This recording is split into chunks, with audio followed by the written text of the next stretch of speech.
But you know it starts when you're always shamed into doing what they say, even though you know it don't feel right in your heart, your soul, and mind. My dog, she don't like you, but she likes everyone. And I've never lied to admit that I was wrong. I've been so caught up in my work, could not see what's going on. But now I know I'm better off sleeping on my own. My dog, she don't like you, but she likes everyone. And I've never lied to admit that I was wrong. My dog, she don't like you, but she likes everyone. And I never lied to admit that I was wrong.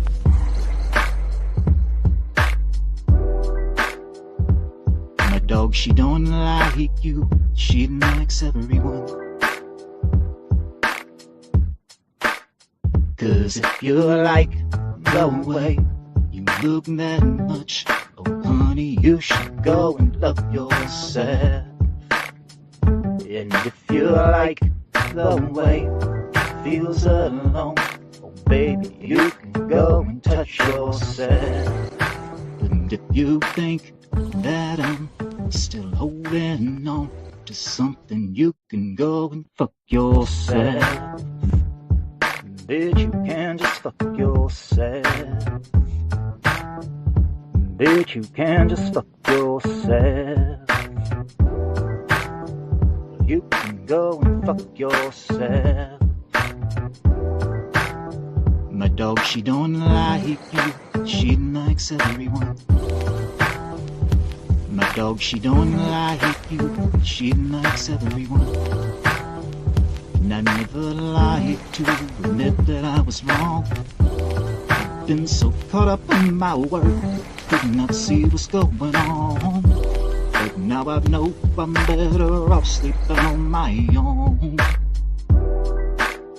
'Cause if you like the way you look that much, oh honey, you should go and love yourself.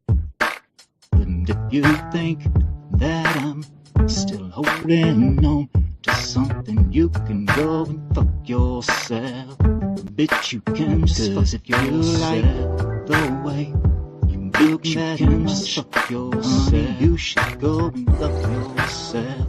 Bitch, you can just fuck if you think that I'm still holding on. Bitch, you can just fuck yourself. Go and fuck yourself.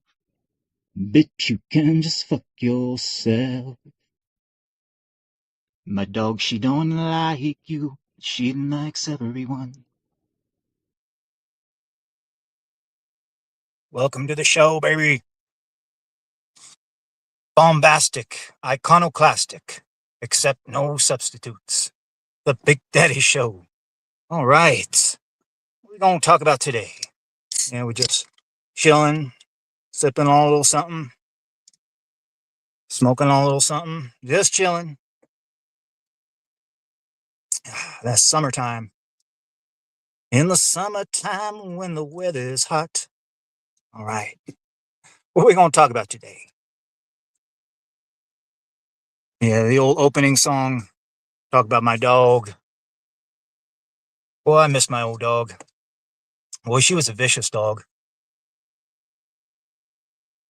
Yeah, she was pretty vicious. She didn't grow up around chickens. She killed quite a bit until she finally got used to not killing them.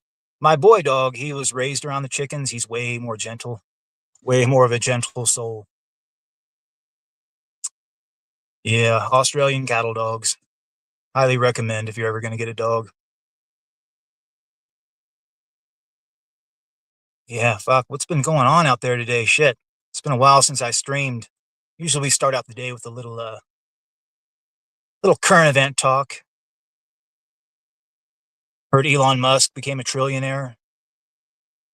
The war in Iran might have ended for the time being.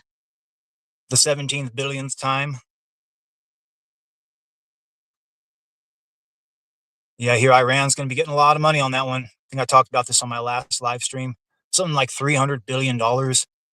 And we couldn't even get $5 billion to build a fucking border wall. Jesus Christ. But hey, Elon Musk is a trillionaire now. Maybe he'll donate a little bit of money, get that wall built. Probably not, but you never know. You hear the UK implemented some sort of a social media ban. Nobody under the age of 16 can get on the social media anymore. Except for Blue Sky, a site prominent for commies and groomers. Yeah, the kids can get on there. No Twitter, no Instagram, no YouTube. Like, what if a kid is doing a project and needs to look up something for history or something? Like, no, sorry. You'll have the bulbies knocking at your door. Yeah, speaking of the bobbies, you hear about the rape gang report, the rape gang inquiry, where they came out with this 50+ year study. Turns out like fucking 250,000 plus fucking British girls have been subjected to sexual assault by fucking Muslim rape gangs. Like, Jesus Christ. Anybody who's been listening to the Big Daddy Show long enough, I've talked about this shit. Muslim rape gangs. I think over there in Rotterdam, like a group of fathers tried to take justice into their own hands, and the justice system punished the fathers, let the rapists run amok.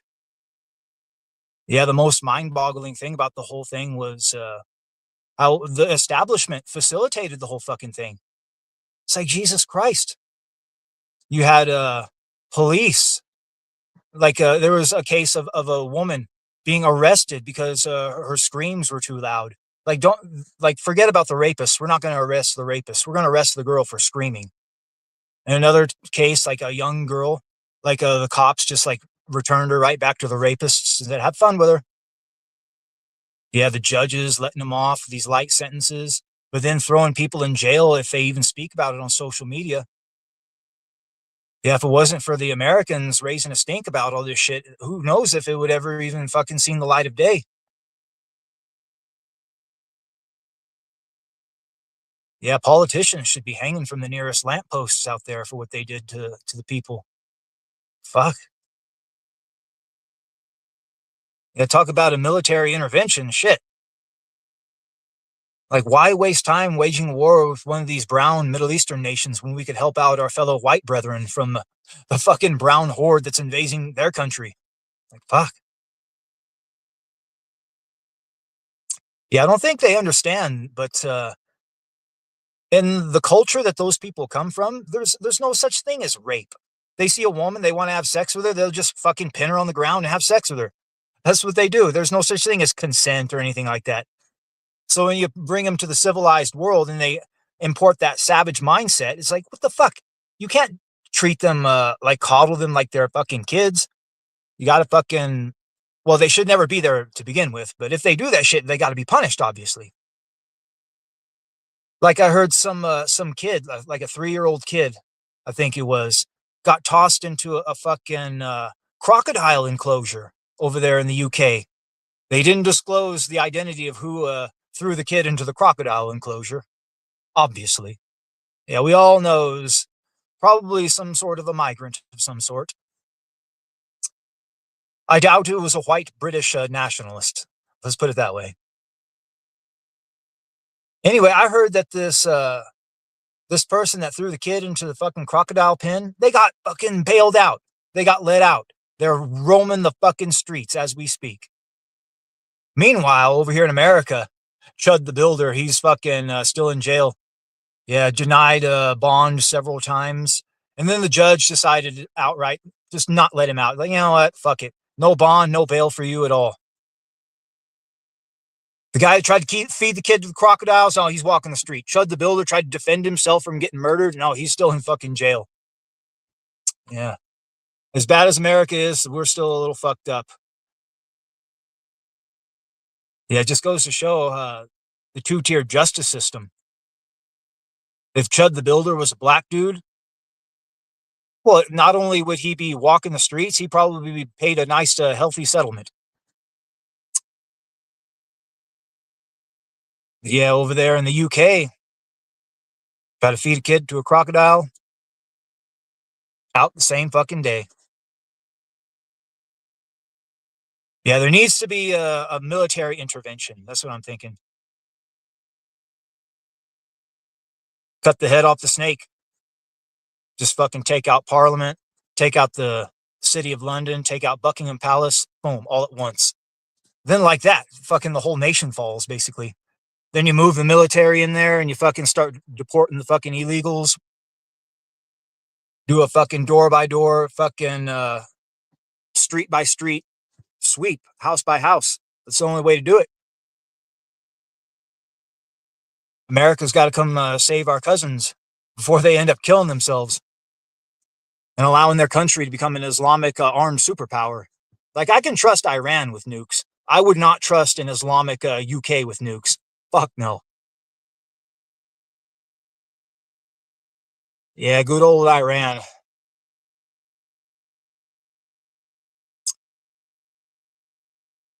Yeah, it looks like Iran might have been the ones playing 4D chess this whole time.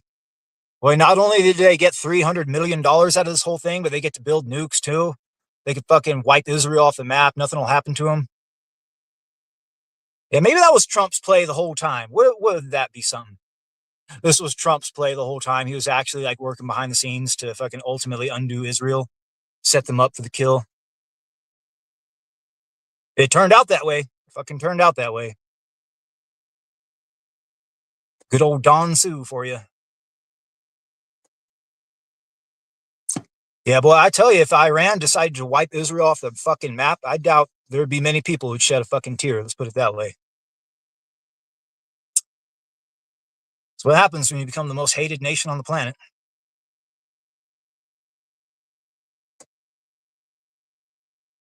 Yeah, there's a lot of people coming out and trying to deny this rape gang report, try to downplay it, say it's not real, or trying to whitewash it because of politics or whatever. And ironically enough, all of the usual suspects are the ones doing it, mostly white Jewish liberal women. Yeah, and it figures. Yeah, I heard a man was beheaded over there in Belfast. And then the Irish fucking had a little mini uprising, started burning fucking people's homes down and shit. What the Irish should have did was gone after the damn politicians that facilitated the whole damn thing. Gone after the judges, the police force. That's what they should have did. But I hear a lot of those Muslims are starting to fucking flee. They're scared of the Irish. Yeah, you better be. Yep, those fucking people over there in the UK don't start doing that shit. They're gonna be completely taken over. Yeah, if you let just a small fucking bad element into your society, that could bring the whole fucking thing down. It really can. Yeah, for example, they did an experiment one time. They thought that if they took a chimpanzee and raised it with a baby under the same environment and tried to treat the chimpanzee as a human, that it would raise the intelligence level of the chimpanzee. And they were going to put it in school and all the things, like the whole fucking nine. And they did. They had it raised around babies. They had it raised around kids. They put it in school. And guess what happened? The chimpanzee didn't all of a sudden become smart like a human. No, it brought down everyone around. All the babies became fucking stupid. That's what happened. It brought everyone down around him. So you take that same fucking core tenet and idea and you apply it to society. You get this fucking bad element, this fucking really dumb, retarded, low IQ element, the third world, and you introduce it into first world society. That's just going to bring everything down. It really is. You take one bad kid and you put it into a classroom, that one bad kid can bring the whole fucking classroom down. You got to identify the bad apples and get them out of the fucking, get them out of the batch, so to speak, or else it'll ruin the whole fucking thing.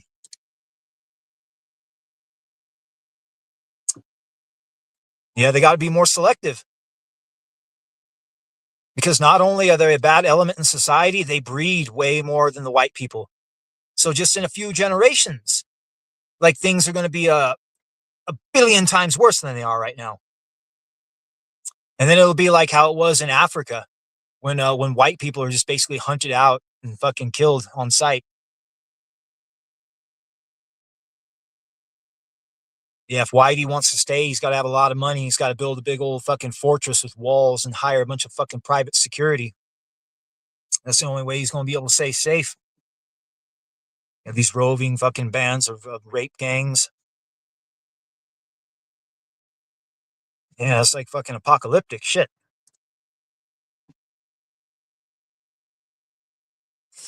Yeah, whatever sort of moral high ground the UK thought it might have had on America, completely gone.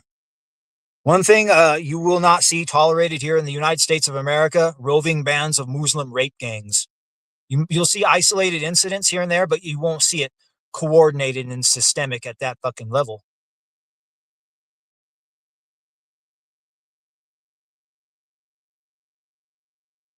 Yeah, we still have our problems here, though.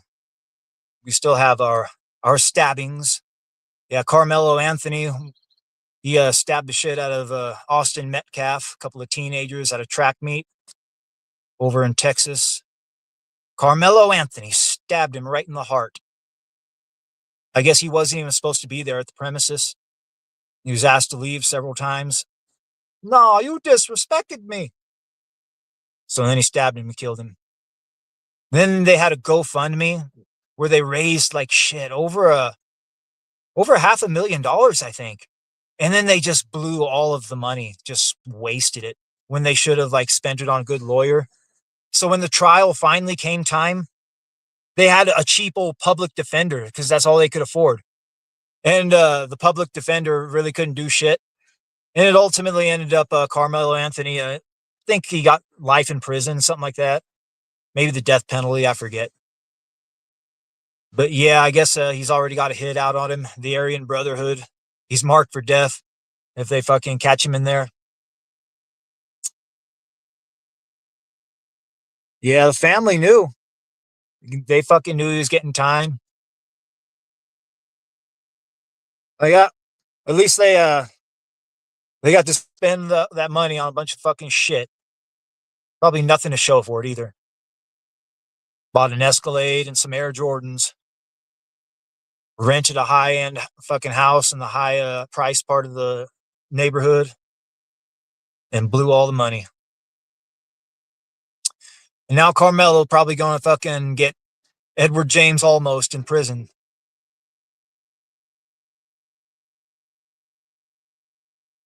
American Me style.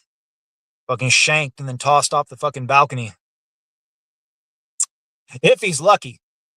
He'll probably get gang raped and then fucking shanked in the shower and die choking in his own blood. Oh, mona. Oy vey. Well, but you get what you deserve. He shouldn't have killed the kid. He shouldn't have even been there, by all accounts. Yeah, one of the most amazing things is seeing the chimp out afterwards. Black people just going crazy. Like, what the fuck did you think was going to happen? He murdered somebody in cold blood. You can't just let him off. He's got to be punished. No, but black people acting like Austin Metcalf deserved to die for some reason. And they're all mad because Carmelo is going to face justice. Boy, and they just had a fucking chimp out. Yeah, it kind of speaks volumes about the character of the black people right there. The ones that got all mad when Carmelo got prosecuted. Yeah, if you don't want to go to jail, don't fucking stab somebody in the heart. It really is simple as that. It's called consequences. But he was disrespected. Yeah, see, that's the thing about black people. They think that if you disrespect them, that gives them full fucking freedom to commit as much violence on you as possible, including taking your life. It's a different mindset. It's a savage mindset. It's the same mindset from the third world. You look at all of the fucking statistics, the crime statistics, everything. There is one group of people that just pulls down the rest of society, and that's the black people. And that was just a very small percentage that came over during the transatlantic slave trade that are still here to this day that cause so much fucking trouble. Just imagine how it's 200 years from now over there in the UK with all of those fucking migrants. Like, how much breeding they're going to do, how much systemic fucking. I mean, the UK is not going to exist as it is today, 200 years from now. America needs to step in and intervene. If not now, then when? They're just going to fucking let the UK die? Because I doubt the UK is going to step up and save itself. You might see isolated incidents here and there where like, Irish might rise up for a few days, burn some houses and shit, but that'll be it. The U.S. needs to intervene militarily. We need to go save our fellow English-speaking cousins from their tyrannical fucking leaders before it's too fucking late. All you got to do is look at the United States of America, the very small percentage of black people that we had, and what they're doing to our country. Fuck. Just imagine what's going to happen to your fucking country. Shit. You already see what's happening. Fuck. 250,000 girls raped. And these are like brutal rapes too. They're talking about like sticking like glass bottles up their anuses and then breaking the bottles. And like, what the fuck? This is the most insane shit I've ever heard. And then the police and the judges and the entire system facilitating the whole thing. And nobody's going to get punished or prosecuted. That's the worst part. These judges and politicians and police chiefs that facilitated the whole fucking thing, nothing's going to happen to them. And the migrants are just going to keep coming. They're going to keep fucking raping, going to keep killing. And you might have an uprising here and there, but it's not going to be enough. It's basically like putting a Band-Aid on several gunshot wounds.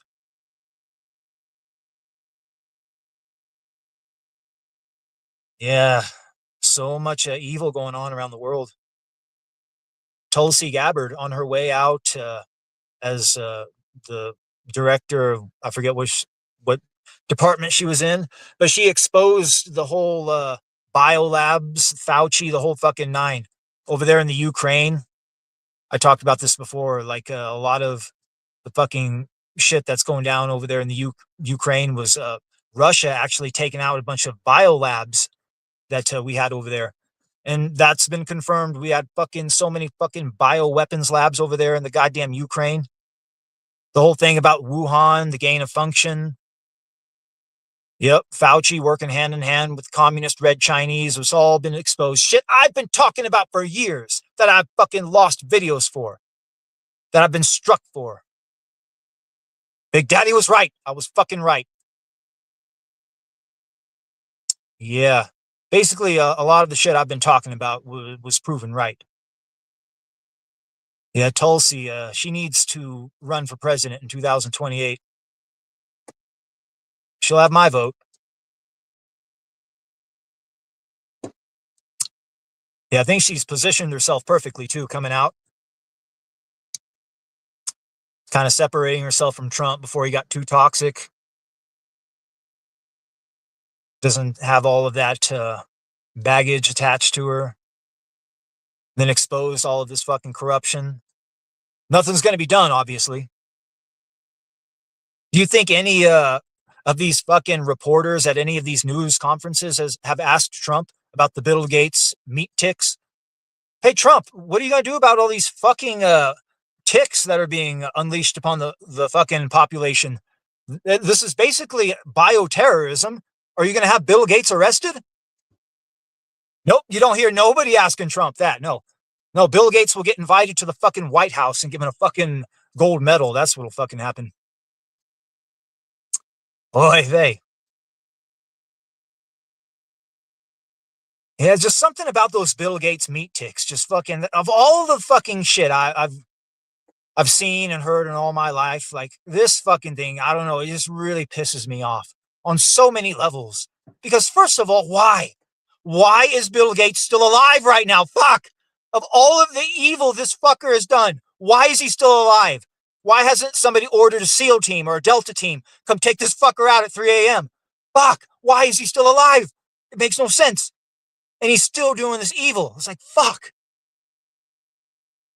Like the most evil fucking terrorist the world has ever known. He just gets to fucking do whatever he wants. Gets invited to the White House. Nobody fucking does anything about it. Oy vey. What can you do? The lone gunman only steps up to kill people like Charlie Kirk or some sort of political official that threatens the establishment. That's the only time you see the lone gunman step up.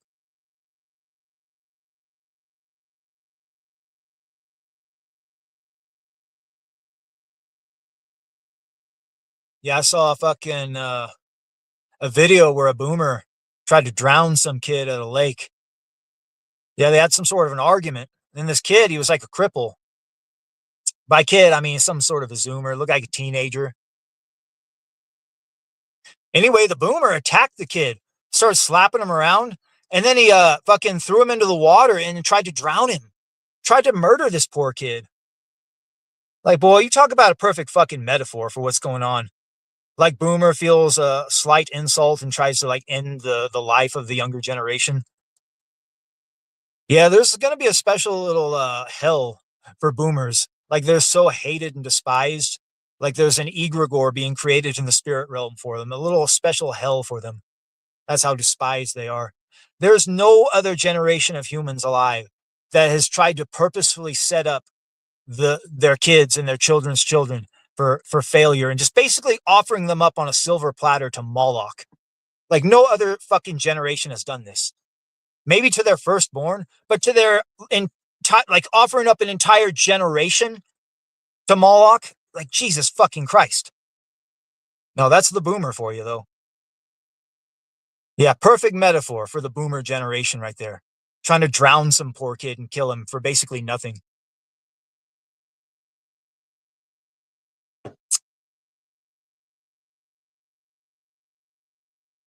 Yeah, seems like there's a caste system, and it was put in place by the boomer.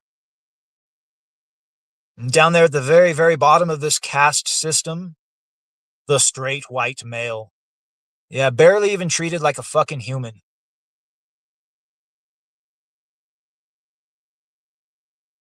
Yeah, speaking of caste systems, I hear over there in India that there's this huge scam going on where these Indians get fake degrees. Like basically they just get handed these fake degrees, and they're not just any degrees. They're like big time degrees, like for being doctors and shit, engineers, like that type of shit. And it's all fake. They have no idea what they're doing. And then they come over here and then they get jobs over here in America. So a lot of these fucking Indians that have these high-end jobs, they're just absolute zero qualifications for the job. And it's like a huge, well, I mean, it's Indian culture. It's all a scam is what it is. Like anybody who knows what India and like their whole culture, the whole culture is based on scamming.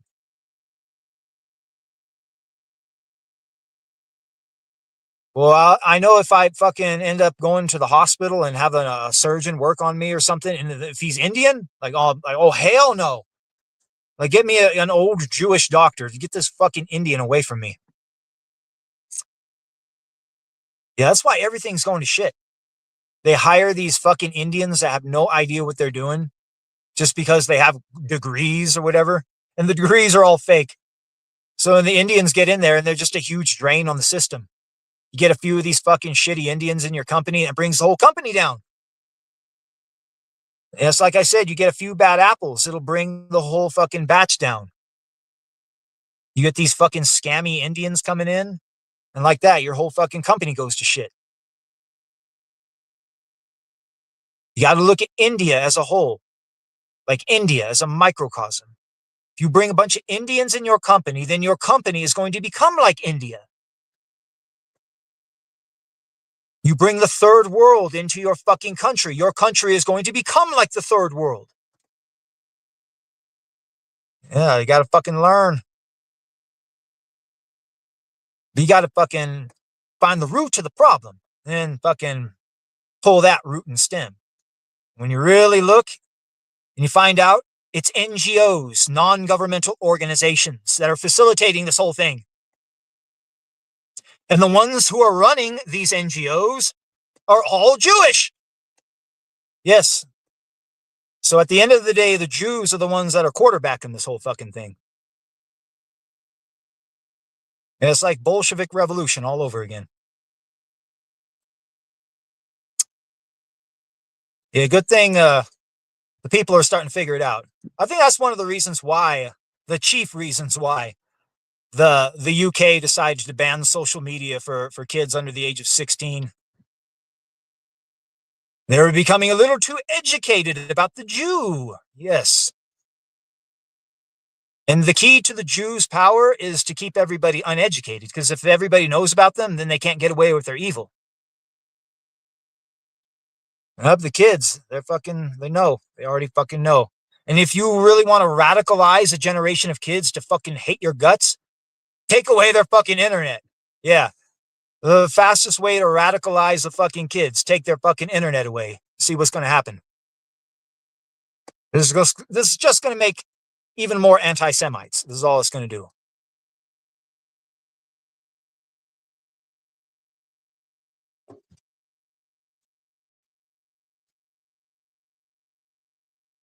Yeah, these fucking Indians with these fake degrees taking jobs from the straight white male. I heard a statistic here in the past year, 94% of the employment has gone to women. Like, fuck. Like, that doesn't even sound like a real statistic. That sounds like a fake statistic. Yeah, and the other 6% went to these fake Indian degrees, H-1B visas. Yeah, I fucking said this before. The straight white male, they just simply don't hire you anymore. I heard an anecdotal story about this guy. Applied to 300 fucking different jobs. Didn't get a single fucking callback. But then he decided to do something. He decided to just switch his email address and then change his last name. You want to know what he changed his last name to? Singh. S-I-N-G-H. Your atypical Indian fucking name. And he said within one fucking day, he had 3 emails wanting to fucking interview him. You believe that fucking shit? I believe it. Yeah. Yeah, they're trying to phase the straight white male out of society. And one of the ways they do that, the HR department. Yeah, the HR department needs abolished nationwide. One of the main things they do is just gatekeep the straight white male from employment. That's their primary fucking objective. If the straight white male can't attain employment, well, then he can't make enough money to start a family, and then he's not going to have kids. Yeah, this an insidious form of population control is what it is. Oh, but the third world, oh yeah. Give them everything. Yeah, these girl bosses, there's going to be a huge epidemic of these lonely cat ladies in the future. I remember a long time ago, I had one of these, she wasn't a cat lady, she was a Chihuahua lady, but she was like single, never had no kids, never got married. And she would always call the cops on people, like see people coming around. She would call the cops on them, hear loud music. She would call the cops. Just simply fucking insufferable cunt. And this is the future for almost all of these bitches. They're going to be just like that fucking old insufferable cunt. They're going to be surrounded by chihuahuas or cats. And they're going to fucking call the cops on their neighbors over stupid shit and just try to fucking start shit and just, they can't pick fights and start arguments with their husbands. So they're going to start arguments and pick fights with their neighbors and shit. That's what they fucking do. They're just going to be so fucking insufferable. And they're going to have a whole generation of these fucking women too. Just so fucking insufferable. These crazy cat ladies.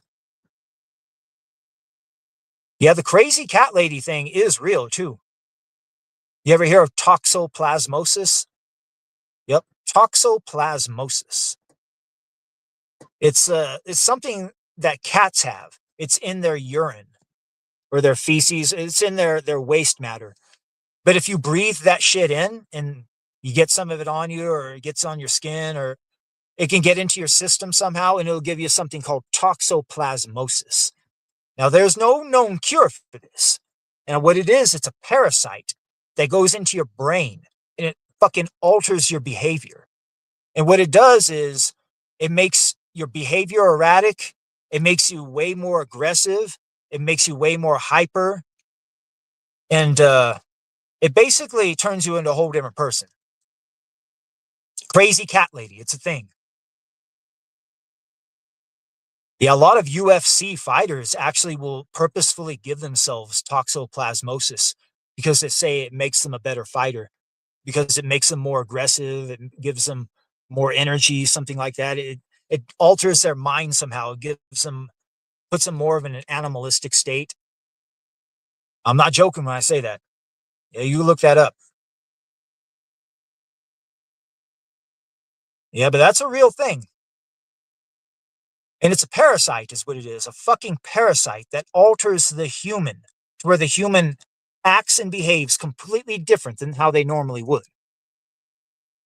Now, what would you call that normally if there's no parasites involved? You would call that demon possession. Possessed by a fucking demon. Now, when you look at parasites on a cellular level through a microscope, and you actually look at these fucking things, they actually look like demons. They're fucking scary looking. I don't know if you've ever done that. Look at the parasites close up. Yeah, I've heard about that theory, like the demon and parasite connection. Like a lot of people that act weird and crazy, and they think that they're demon possessed. They actually have parasites, but the parasites alter their fucking behavior as such to where it's basically the same as demon possession. And when you look at what these parasites look like, they look like tiny little demons. So maybe on some sort of a quantum level, it's basically the same thing. Like if you were going to the spirit realm and see what these demons look like, they'd be these giant, like fucking parasite looking things. But when they come into the physical realm, they're these tiny little microscopic fucking things that alter your behavior. And you never know. It's a conspiracy. We talk about that shit here.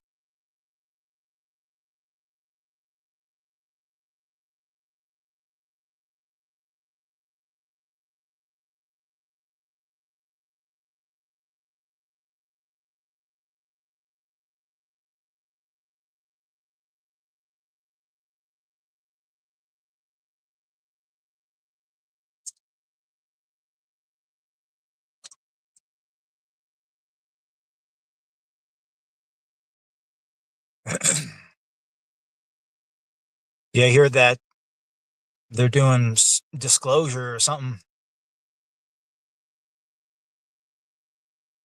Trump was releasing more files, more videos. Steven Spielberg even released a movie.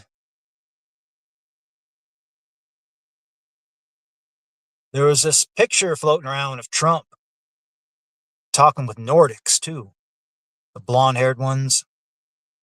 It was probably AI, obviously. But if there's going to be any true disclosure, you got to be talking about these blonde-haired creatures at some point.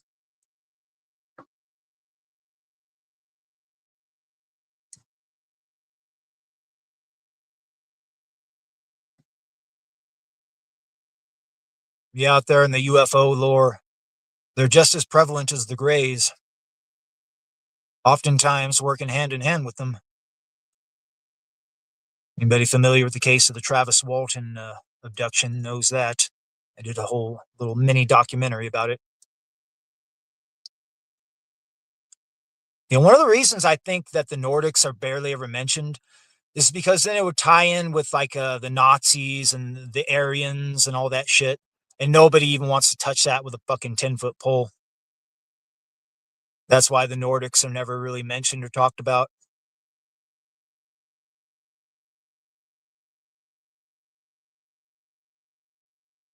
Yeah, I once heard a fucking conspiracy that Hitler actually made a deal with the Aryans, the Nordics, and they had like some sort of a, a little agreement, technology exchange type thing. Like basically the deal was they were going to help Hitler out, and Hitler in exchange was going to like try to unite the white race because they were going to get ready for some sort of grand fucking apocalyptic battle of some sort, and they needed to unite the white people, and Hitler was going to be that dude, I guess. But then shit went down the way it did, and the Germans lost. And what happened afterwards, the bad ones, the Greys and the Reptilians stepped in and they made the deal with the Americans. And that's the nature of what's going on today. You had the fucking Draco Grey faction end up winning. And then the Nordic Aryan faction is still out there kind of in the shadows.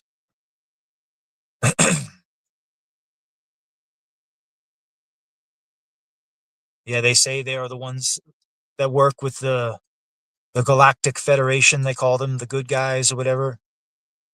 I tend to believe that there is no good guys. The whole concept of the Galactic Federation is a psyop. Because if the Galactic Federation was real and the good guys are actually in charge, like how they're saying, then why is the world still run by satanic pedophiles? Why? It makes no sense. It makes more sense that the reptilians would engage in a psyop to trick people into believing that there's some sort of a good faction. That way it'll lull them into a false sense of complacency. To me, that makes a lot more sense than there actually being a good faction out there. Because if there's a good faction out there, they're fucking doing a shitty job. They really are. For the simple fact that the Bill Gates meat ticks are a fucking thing, just goes to show how badly they've dropped the fucking ball.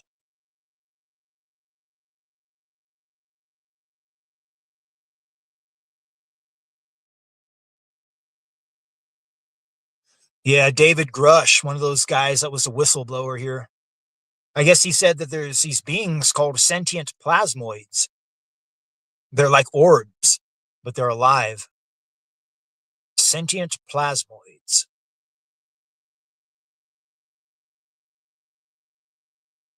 And it just goes to show the nature of the nature of the phenomenon. It's a lot more than just physical beings.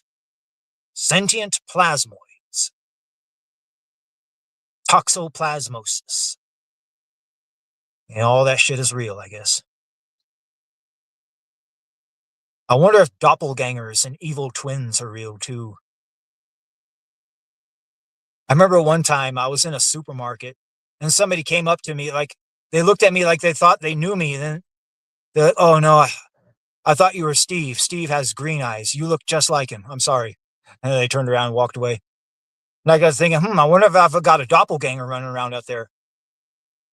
And normally, the concept of the doppelganger is like one of them is evil. There's one of them's evil, one of them's good. So it's like fuck. If I've got a doppelganger running around out there, am I the evil one or is he the evil one? I wonder. Yeah, and then the person you're with, like say you're with a bitch. Like, and does this bitch have a doppelganger? And if she does, am I with the evil one or am I with the good one? Like, fuck, I hope I'm not with the evil one. Yeah, it makes you wonder.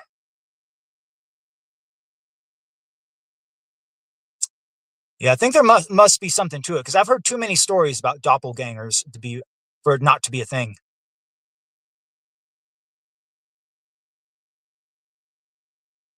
Yeah, maybe it has something to do with CERN, the Hadron Collider. I hear they're going to be shutting down for 4 years, and afterwards they're gonna open it up again. They're going to be doing some repairs and making it harder, better, faster, stronger, so to speak. A better particle accelerator capable of accessing deeper dimensions. We'll see. Yeah, the particle accelerator. What they do is like shoot two particles at each other at the speed of light and just have them explode just to see what would happen. And they say sometimes they would like open doors to dimensions. Sometimes beings would come through. Like, fuck, that doesn't sound good. You should not be doing that shit. You might be fucking tearing the very fabric of reality itself trying that shit.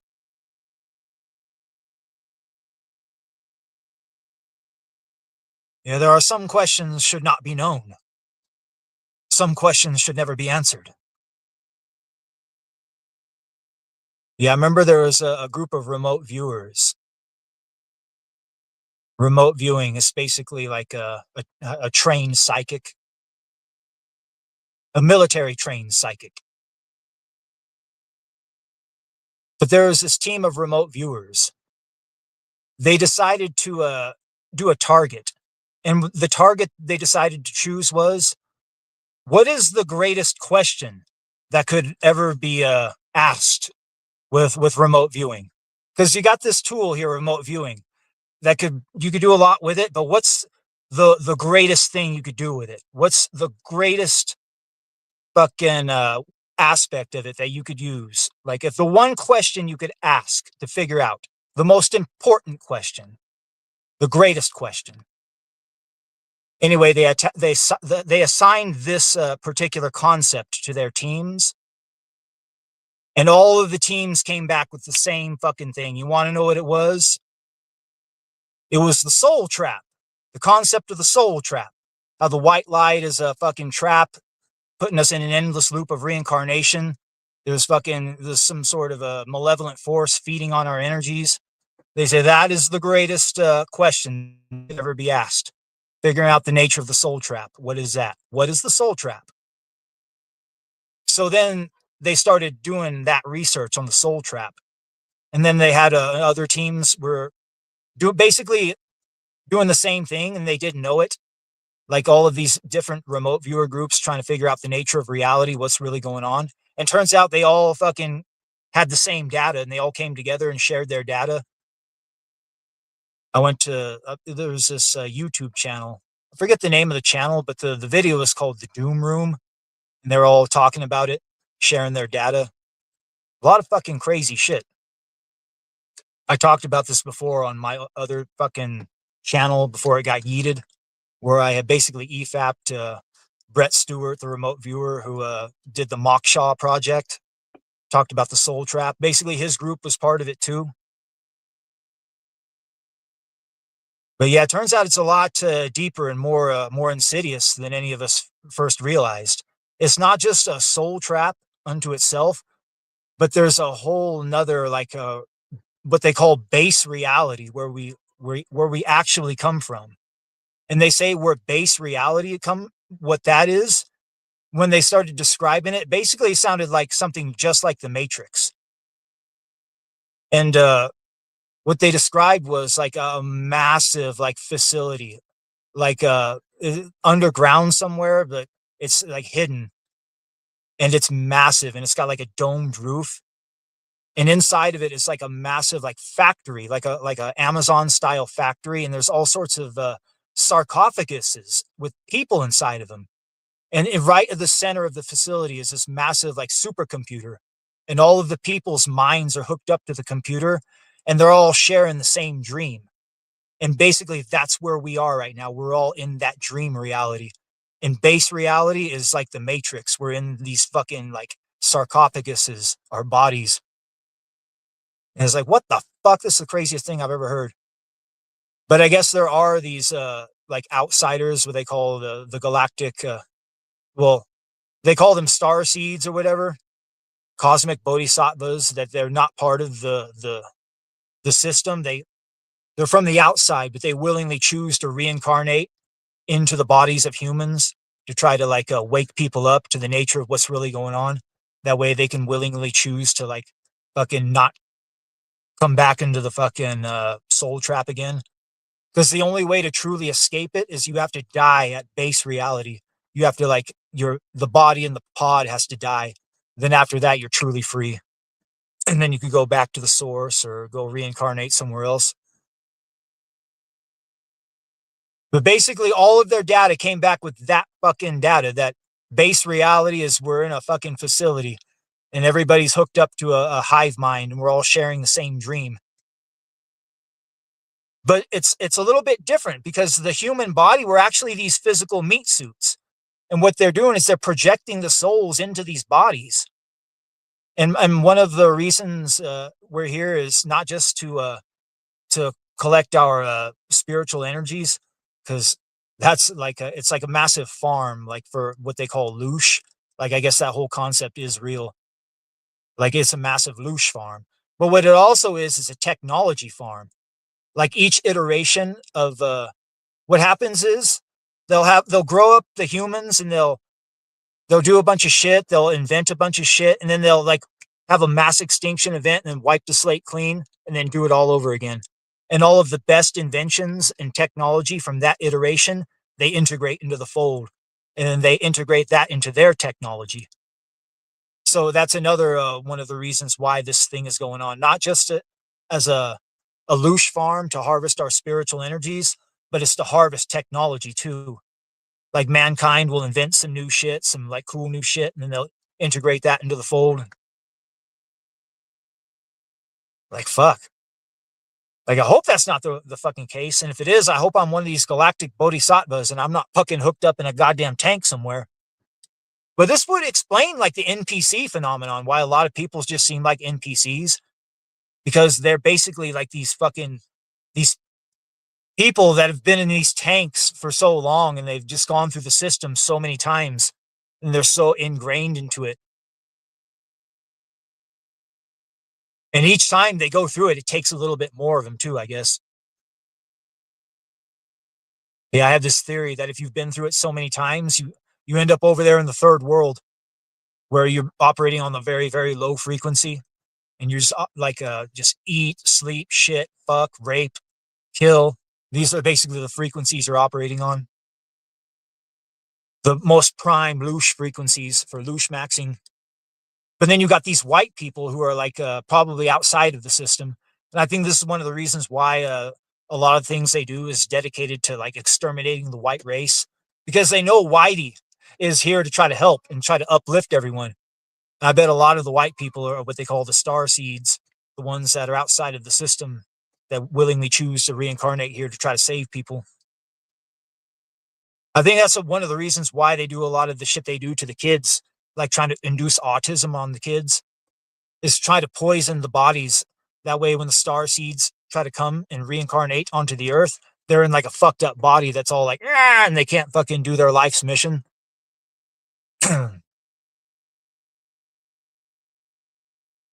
At least that's my theory. It's like, why else would you try to fucking induce autism on so many children? Loosh maxing.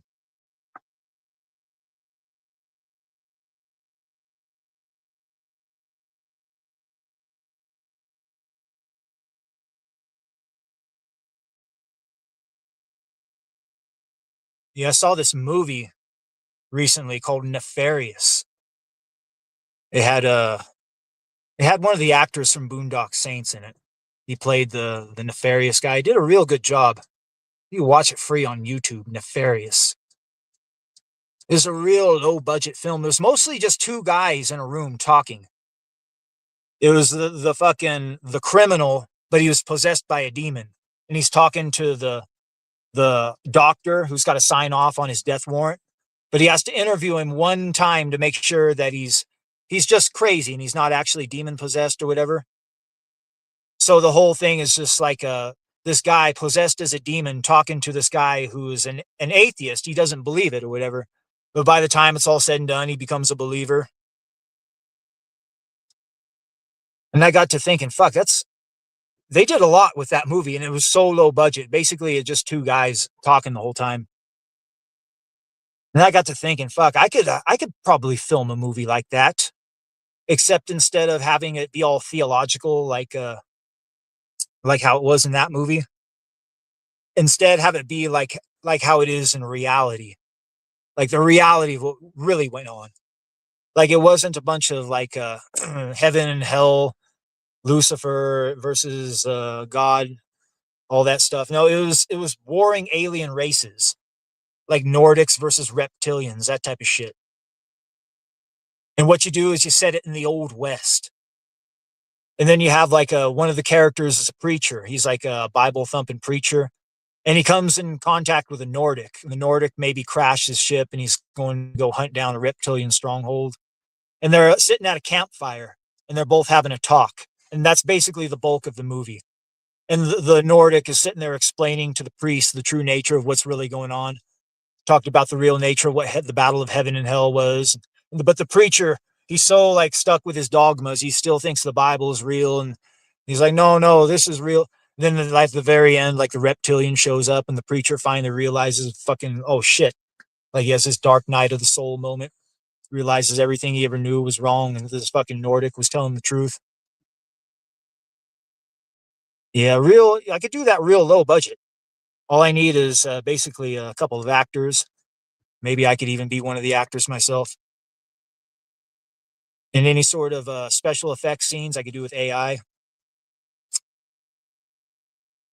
Yeah, that's the one good thing about AI. It'll open up the door for a whole new generation of filmmakers to get in there and start doing shit. Like a guy like me, before the generation of AI, I probably wouldn't be able to go out and make a film. But just a small idea like this, all I need is basically a couple of actors, and then I could use AI for the rest. Movies used to cost thousands of dollars, hundreds of thousands, millions of dollars. Not anymore. Now I can do it on a budget.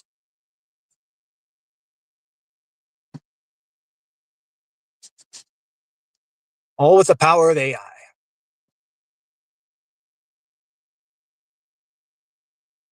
Yeah, that's the one good thing about AI. It's going to help with the arts in that degree. Everything else is probably going to be shitty with AI, but it is going to help with the arts, movie special effects, all that shit. Fuck, we're almost at the halfway mark. You know what? Maybe I'll throw on a song, take a little break, come back, rip the mic a little bit more. Talk about some not so serious shit, maybe. All right, guys. So I want to take a little break. When we come back, we're going to rip the mic a little bit more. Enjoy the tunes.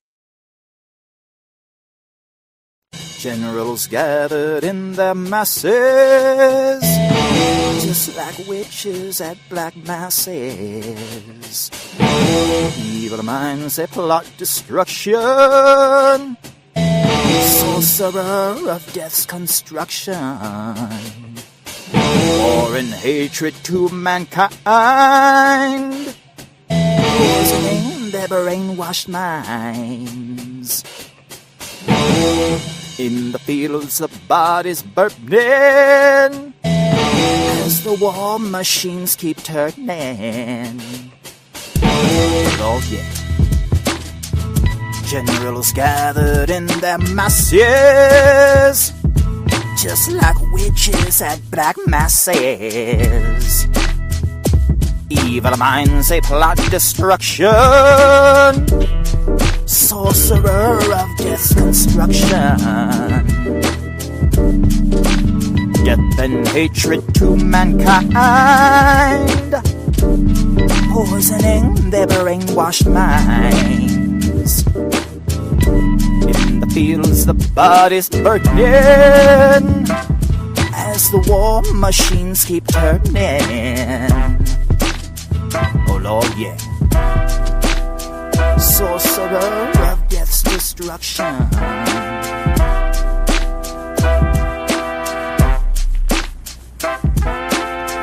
Now in darkness, world stop turning, ashes where the bodies burning.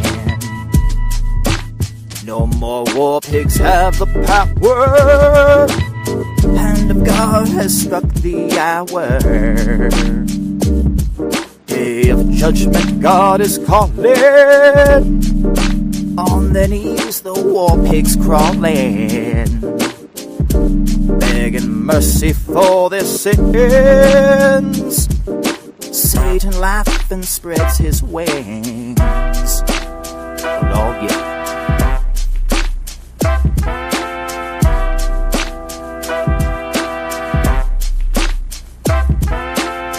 There's something happening here, but what it is ain't exactly clear. There's a man with a gun over there, telling me I got to beware. Think it's time we stop, children, what's that sound? Everybody look what's going down. Stop, children, what's that sound? Everybody look what's going down. Stop, hey, what's that sound? Everybody look what's going down. There's battle lines being drawn, nobody's right everybody's wrong. People speaking their minds, hitting so much resistance from behind. This time we stop. Children, what's that sound? Everybody look what's going down. Stop. Hey, what's that sound? Everybody look what's going down. What a field day for the heat. 1,000 people in the streets, singing songs and carrying signs. Mostly say hooray for our sides. Now and on this world stop turning, ashes where the body's burning. No more war pigs have the power. Hand of God has struck the hour. Day of judgment, God is calling. On their knees, the war pigs crawling, begging mercy for their sins. Satan laughing spreads his wings. Oh Lord, yeah. I think it's time we stop. Children, what's that sound? Everybody look what's going down. I said stop. Children, what's that sound? Everybody look what's going down. Stop. Hey, what's that sound? Everybody look what's going down. Stop. Hey, what's that sound? Everybody look what's going down. Stop. Hey, what's that sound? Everybody look what's going down. Stop. Children, what's that sound? Everybody look what's going down. I said stop. Hey, what's that sound? Everybody look what's going down. Stop. Children, what's that sound? Everybody look what's going down. Everybody look what's going down.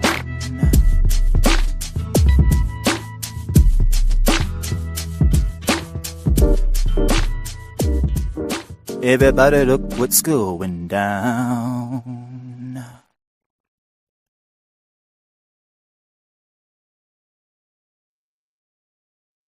All right. And we're back. And we're back. All right. What are we going to talk about today? On the second half of the show. Yeah, normally we wind it on down and talk about a little less serious shit.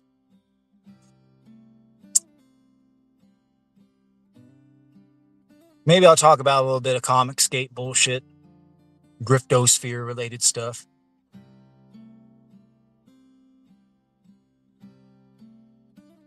Normally that shit's beneath me, but a lot of shit has been happening and developing since the last time I talked about it.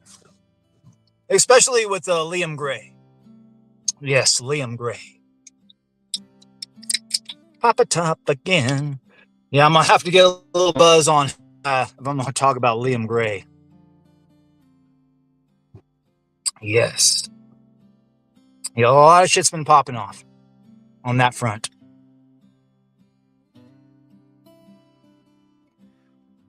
Yeah, Liam has basically been exiled from Comic Skate.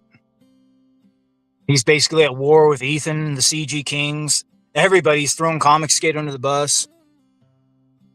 Said it was the worst mistake he ever made coming back. He wasted years of his life, blah, blah, blah. Yeah.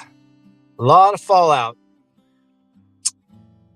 Anybody remember the last time Liam pulled all this fucking bullshit when he started striking channels and basically got kicked out of Comic Skate?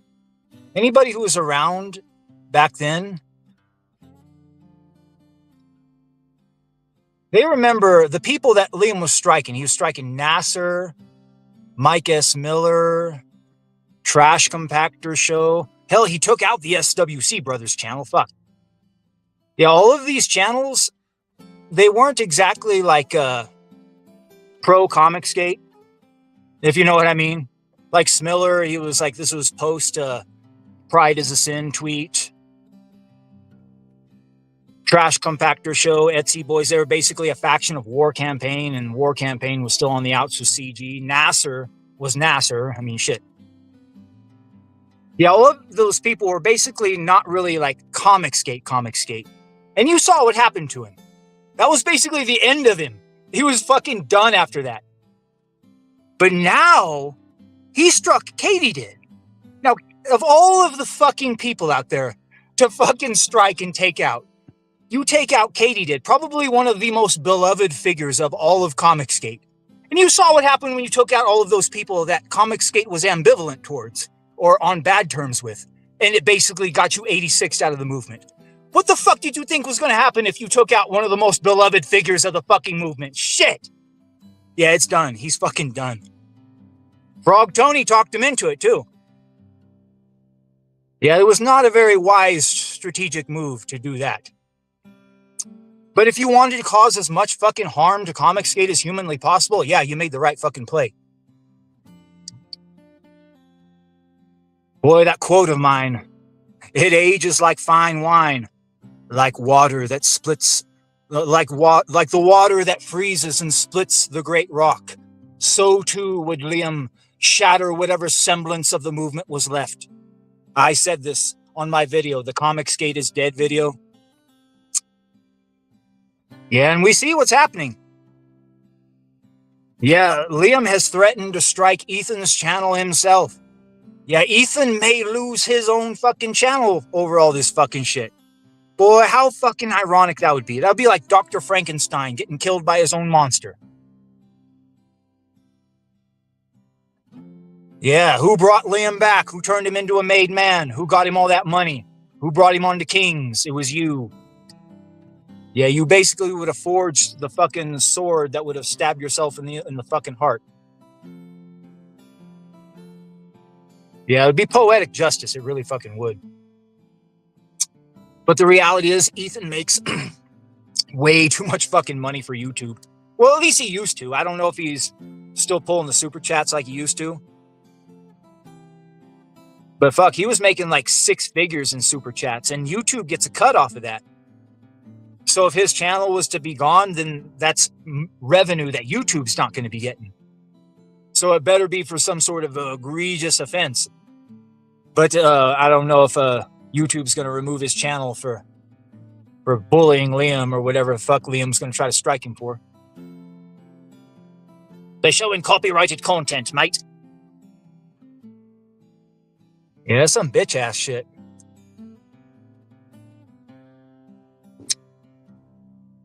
Yeah, technically, if you were to enforce YouTube terms of service to the fucking letter, you could probably nuke about 90% of all the fucking channels on YouTube. You probably could. Like, that's the most bitch-ass thing a person could do, try to weaponize the YouTube terms of service against their enemies.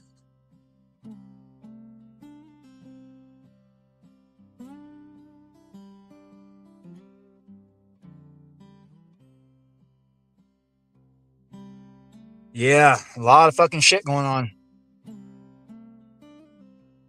It's been escalating. I knew it would, too.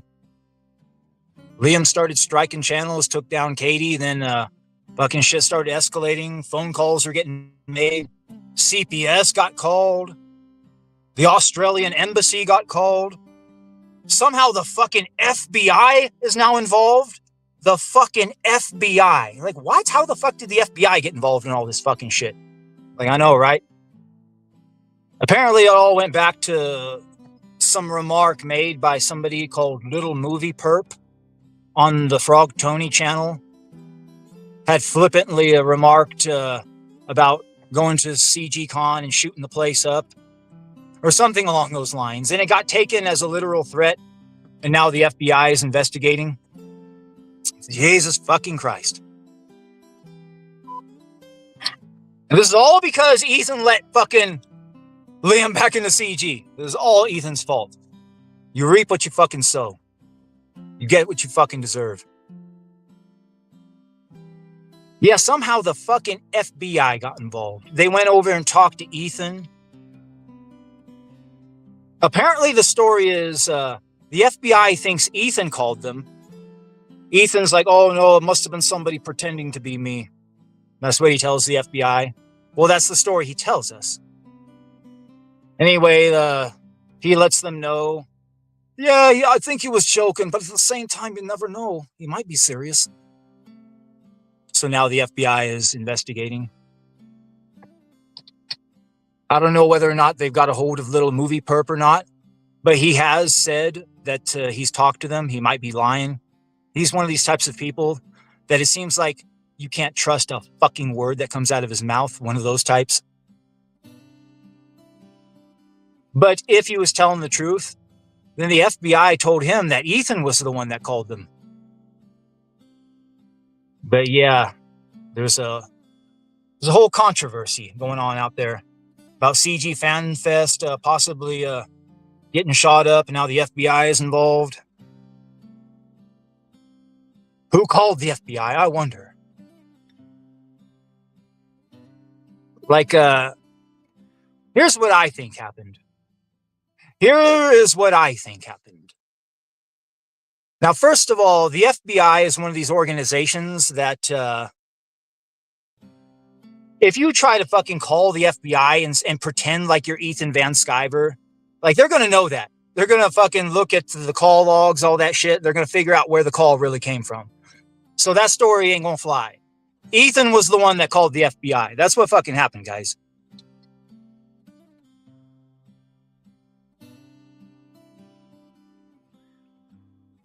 Yeah, he says, Ethan knows he needs to be on good terms with the FBI to avoid a fraud investigation. Yeah. That motherfucker, $2.4 million in unfulfilled campaigns, I think he owes. Yeah, this stupid piece of shit. Yeah, but I guarantee you, Ethan was the one that called the FBI. I guarantee. But it's not because he was scared of any sort of threat. No. You see, anybody who's been following this CG Fans Fest thing from the beginning knows not only is it going to fail, but it is going to fail in such a fashion that it will be spoken about years from now, how badly it failed. That's how badly the CG Fans Fest is going to fail. So what Ethan is trying to do is he's trying to get a narrative ready. He's getting the narrative ready for when CG Fan Fest ultimately fails. He can say that it was because nobody wanted to go because they were scared that the place was going to get shot up. That's what the fucking narrative's going to be. Like, well, people were going to go. They were even going to bring their families, but there was just too much tension in the air, too much heat, and they just didn't do it. And, well, that's what happened. I guarantee you, that's what's going to happen. That's the narrative. When CG Fans Fest ultimately fucking fails, Ethan's going to blame all of the fucking heat because of the FBI and then possibility of shooting, blah, blah, blah. Frog Tony might show up. Liam might show up, blah, blah, blah. There'll be too much drama. And for that, it scared everybody away and nobody wanted to come, and that's the reason it failed. I'm telling you right now, he's getting the narrative set. For when CG Fans Fest ultimately fails, he'll blame all of the fucking external bullshit on it, rather than the simple fact that Comicsgate is a dying movement and that nobody was going to fucking come to it anyway.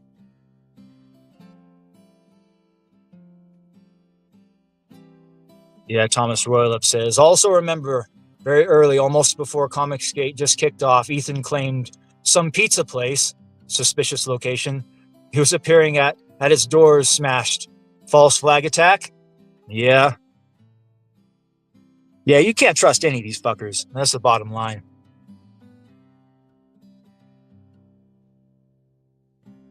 But then I got to thinking, you know what? The last thing you want to do is try to bring the FBI into any of this fucking shit. Because anybody who knows the FBI, what they're all about, well, I mean, there are very few organizations more corrupt, more untrustworthy, more fucking dangerous than the fucking FBI.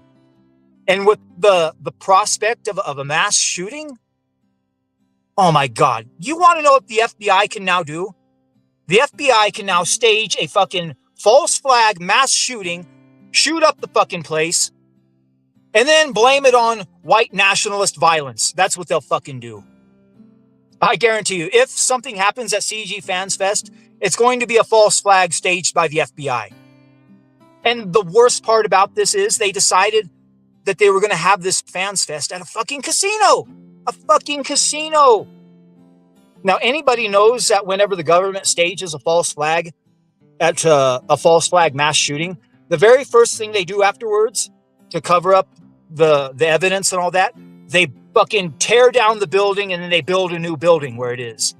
Now, just imagine the fucking contracts involved in the possibility of building a new casino. We're talking about millions, possibly even $1 billion at stake.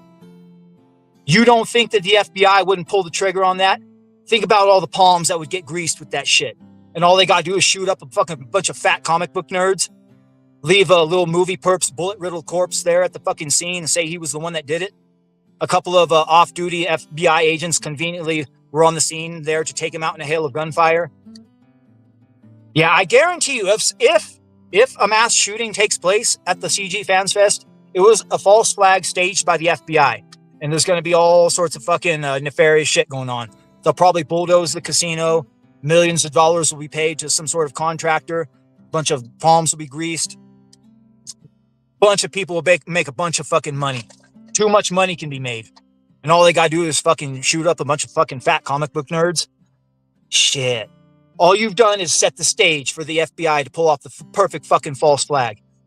You dumb motherfuckers. Shit. Obviously, but if it does, that's probably what happened. The FBI stages a false flag. Because these fucking comic book nerds, they're not going to go fucking... I mean, you never know. Some people are fucking crazy, but at the same time, these fucking people...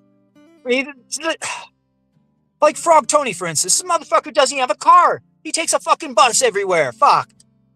You think somebody taking a bus everywhere is going to fucking make it to fucking New Jersey to go fucking fight some people? Shit. Yeah, but you never know. I mean, shit, some of these fucking people... Well, Frog Tony did travel cross country to go to California because he thought he was going to fuck Dalish. Yeah, if he thinks he can get into a street fight with Dark Grift, maybe he would travel to New Jersey. Fuck, who knows?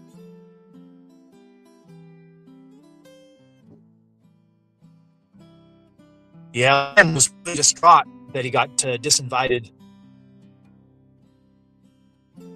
Yeah, he was in I saw him in my feed, so I clicked on it last night, and he had the Scotsman on there.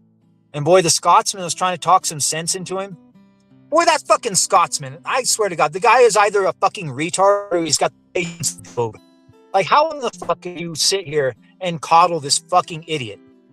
Yeah, but you could tell the Scotsman was really, really frustrated. Fantasy world, he still thinks he's part of CG. He thinks everything's going to be okay. Thinks Frog Tony's still the chosen one. Still thinks Mint Salad's going to release her comic and get funded and all this shit. Like, bitch, you ain't going to fucking get any of your comics funded, let alone Mint Salad. Like I talked about this on my last live stream. I seriously doubt Liam Gray will ever release another fucking comic ever again. Like, how many does he have out there that he needs to release? He's got Wonder Island, Total Conquest. Those are that I know of. Now, you got to pay fucking money to get that printed, get it shipped, all that. Does money for print shipping on those two fucking... No, probably not. Although he was talking about how he was going to have to move. He's got stalkers and haters. They're coming after him in real life. So he has to spend... I think he said another $500,000 to move or something like that. It's like, bitch, where are you getting that money from? You obviously don't have that kind of money. You're getting that money from your fucking old lady's father, your father-in-law. That's who's fucking footing the bill. All because your internet neurosis, fucking making enemies with people on the internet. And then you're blaming the people on the internet for whatever the fuck is happening to you in real life. I mean, that's insane. I mean, he actually thinks people like JDA and a brown CBR and Yellow Flash are paying people on Gumroad to go to his house and rummage through his bins and shit like that. It's insane is what it is. Yeah, Ethan allowed this fucker back in. I mean, what Ethan did with Liam and all that, just imagine let him stick the wolf into the fuck.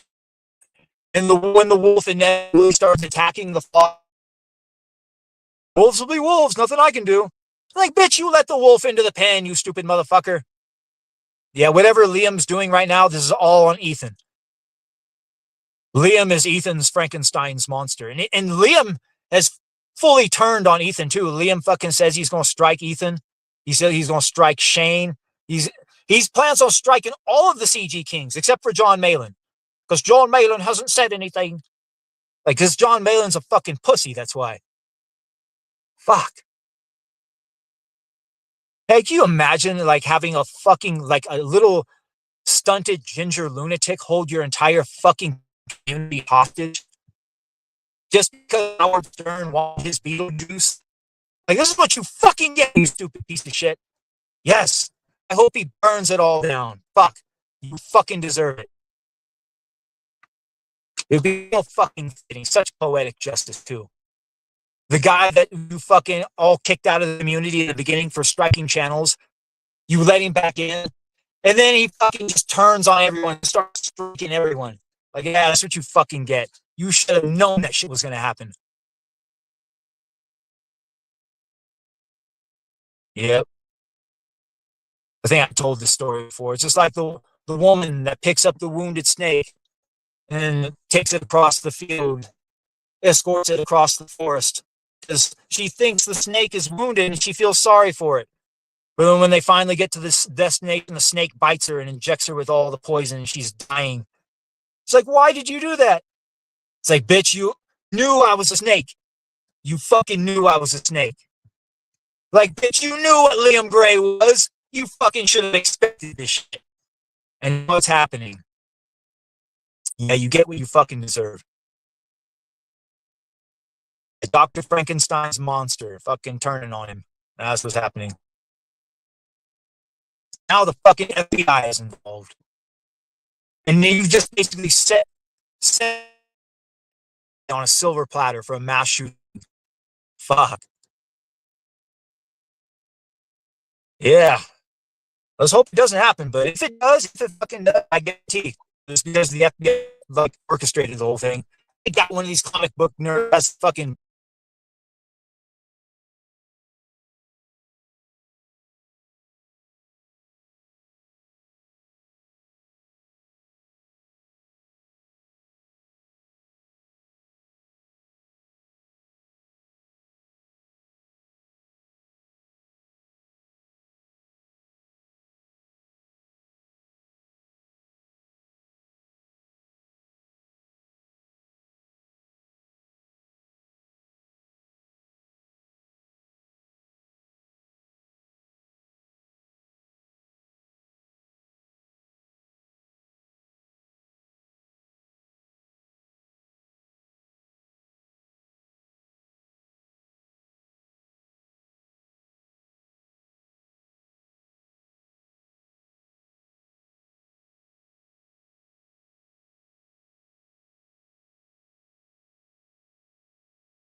coming in good. Like before I started the stream, I had a nice, healthy, solid 2 bars. But right when I started the fucking stream up, it just went to 1 bar, and it's been like that ever since. So I don't know if the stream has been cutting out or not. Hopefully, my voice has been coming through clearly. Yeah, we had to refresh it. We got disconnected, but now we're back. Yeah, talking Comicscape bullshit. Yeah, I guarantee you, Ethan was the one that called the FBI, and it's only to set the stage to have an excuse as to why CG Fans Fest fails. That's what's going to happen. Guaranteed. If it even happens. Like, I have my doubts that it's even going to happen, to be honest. This would give old Matt Rummer the perfect excuse to pull all of his money and fucking just pull the plug on the whole thing. Like, if I was at Matt Rummer, that's what I would do. Get what, like, I think he said he had $10,000 down and he had certain amount of time to get it back or something. Like, get that money back. Because this fucking clown said he's going to end up soaking $50,000 of his own money into this shit. And what's worse is this motherfucker is married. He has a wife.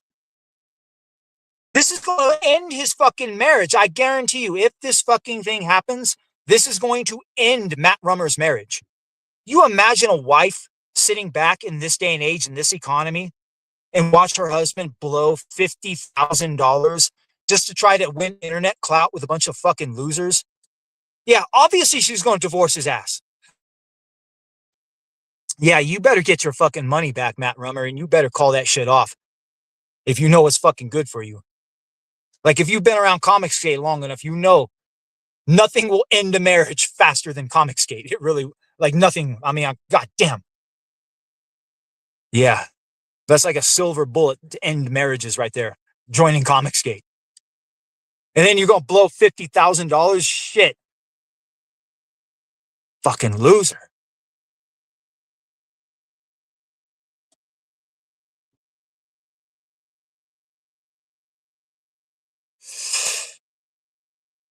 Yeah, I couldn't imagine that.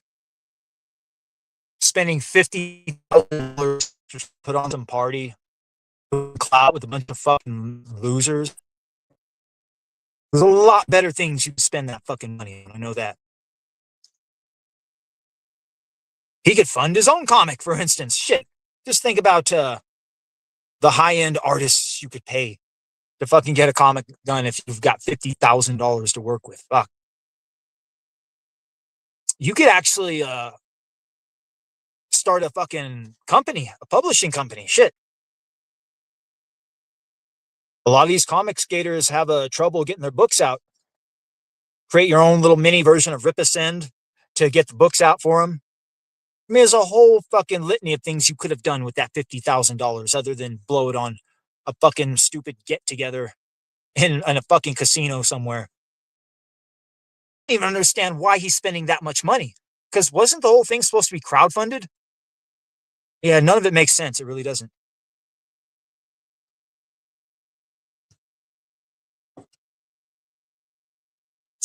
Yeah, I was actually looking up getting older mangas licensed and trying to like resell them.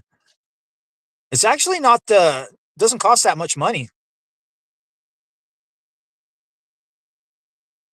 Like a lot of older series, just for a few $1,000s, you can get them licensed for a certain amount of years, and then you pay royalties, amount 5 to 10%, and you keep the rest of the money. And that's what a lot of these companies will do, like Kodansha. They'll just like release a bunch of old mangas, make fucking money off of them.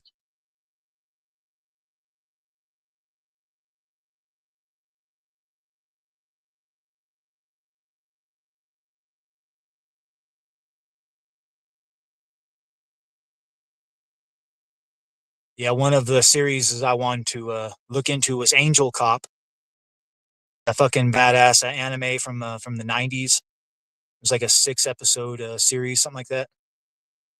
It turns out that anime was actually based on a one-shot. And the one-shot really had nothing to do with the anime. It was completely different.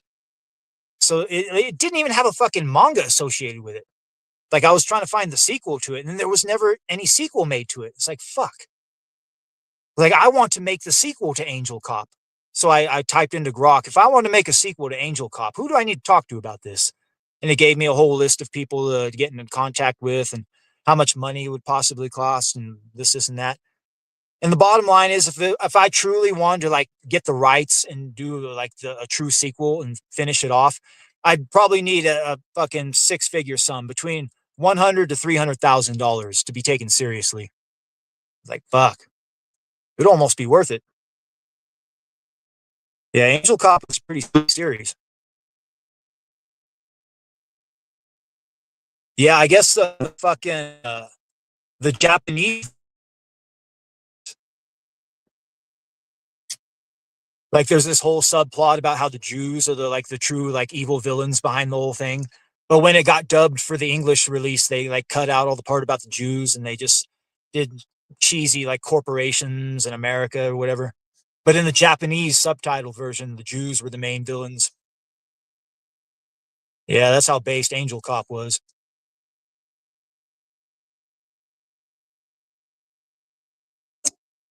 Yeah, it's one of those series that needed a fucking sequel of some sort. If not in anime form, then in manga form.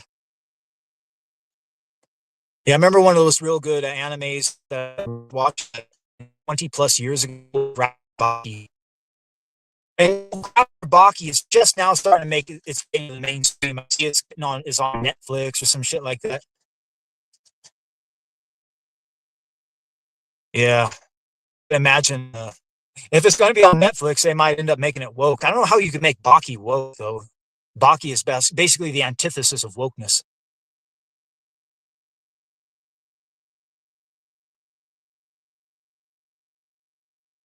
Yeah, but I heard the guy that was doing Baki, the manga artist, he took a real long break from it for a long time, like almost as long as the break that the Berserk artist had done.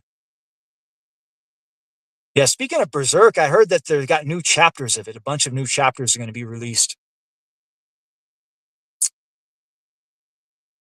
Yeah, it was one of those mangas I was following for a while until they stopped doing it.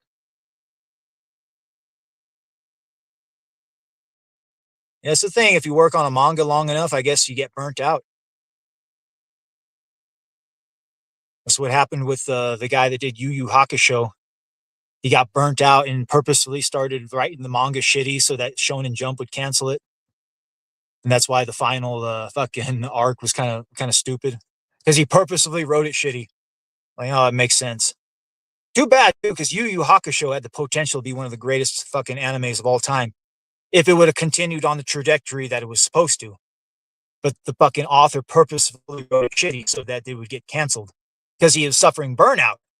He just didn't want to fucking draw anymore. Yeah, sometimes that happens with these guys, I guess. Yeah, I thought of a real good manga idea the other day, like a real fucking good one. Something you can make like a good movie about. It would actually be better made in the movie, to be honest, because then it would be a much more devastating propaganda. Yeah, I got the idea from a fucking documentary. It was like a little mini documentary made in 2005 about the Battle of Fallujah. It was just a little mini documentary. It was this reporter, and she was interviewing some young Iraqi kid. He was like covered up in the scarf, and you couldn't really see his face. He had the fucking AK-47, talking about how he's going to defend his land from the infidel, defend his home from the occupier, from the invading force.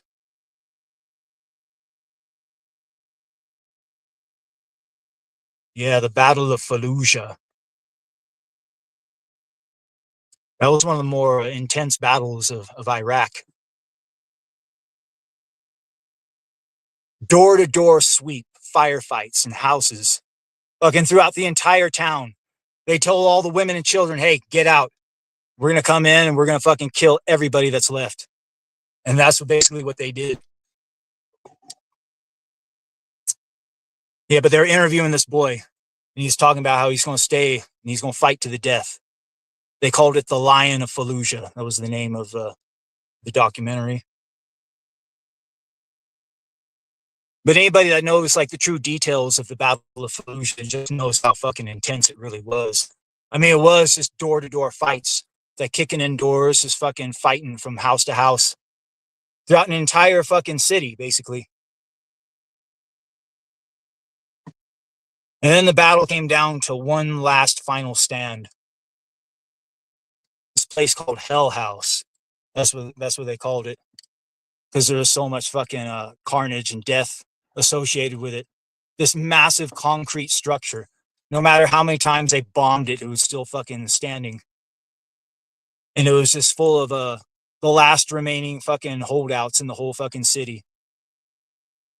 And they were being led by Chechen rebels, Mujahideen from Chechnya.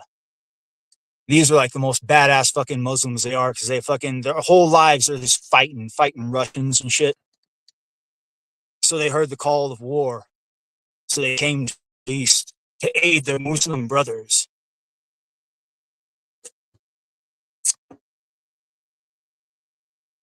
We had a battle of Hell House. It was so fucking intense that they knew they couldn't root these fuckers out.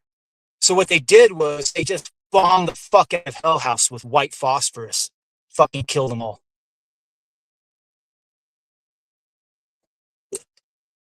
Yeah, white phosphorus, that's some nasty shit. Technically, it's against the Geneva Conventions because it's like fucking, it's chemical warfare. Like that shit will fucking just melt skin. That's fucking bad shit. One of the worst fucking weapons there is, white phosphorus. Yeah, they just gassed the whole building. Technically, they committed a war crime, but hey, they killed all the terrorists. Yeah, Battle of Fallujah.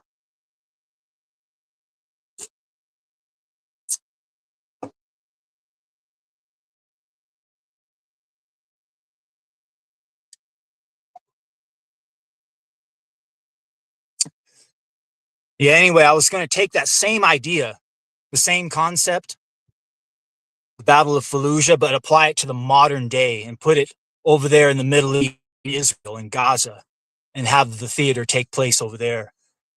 And the young boy is a 13-year-old Palestinian. And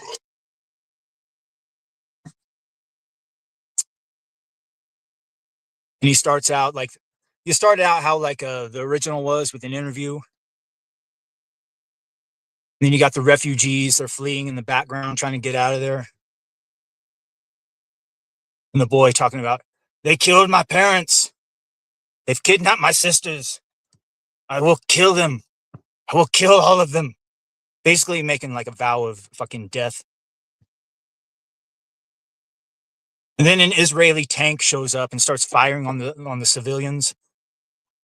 Then the boy fucking steps up, finds an AK-47, stands in front of the tank, and he goes full tank man, kind of like Tiananmen Square style. And it's all caught on fucking film. It goes viral. And the kid fucking, and they're right when they're trying to run him down, he pulls out the AK and he starts shooting at the fucking tank. And he pulls the Saving Private Ryan. One of the bullets goes down the tank and takes out the fucking thing and blows it up. Prevents the tank from slaughtering the fucking innocent civilians. The kid is seen as a hero. And I was thinking about having that be a good one shot. But if I wanted to take it further, I would fucking take the story, how it was, the real Battle of Fallujah all the way. So after the kid takes out the first tank, he looks and he sees more tanks coming. He's like, oh shit, how can I take out all these tanks? But they're crossing a bridge and the bridge gets detonated and the tanks fall down and some mujahideen descend upon them and like they take out the fucking remainder tank commanders and crews. There's one person alive. She's like a female IDF soldier, but she's like gravely wounded. So they decide to take her hostage. That way they can have some sort of leverage, some sort of negotiating something.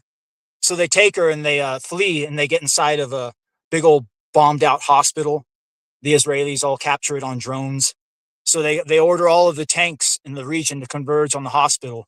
So they act as a lodestone to have all the tanks converge on them. That way the fucking civilians can escape.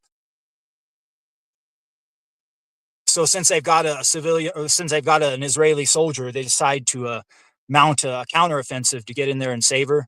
So they have like IDF special forces get ready to go storm the building.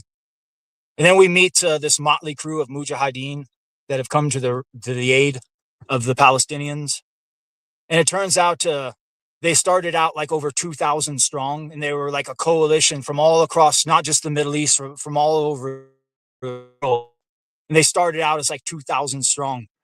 But by the time they were able to make it into the heart of Gaza to where they are now, there's only 6 of them left, something like that. And with the boy, now it makes 7. So now you can do a little bit of 7 samurai type shit. Main thing is like trying to figure out these characters of who these mujahideen are going to be. I figure one of them is going to be a Turk.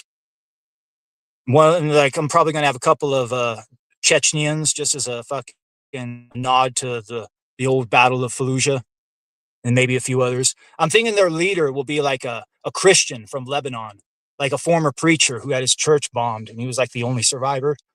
So he's like dedicated his life to fucking fighting back and protecting the civilians.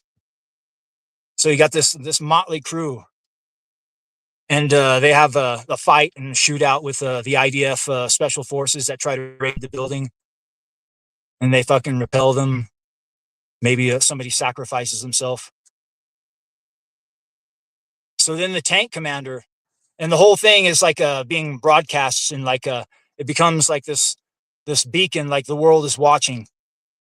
But then like the fucking tank commander, like he fucking cuts the feed somehow, so now they're in the dark.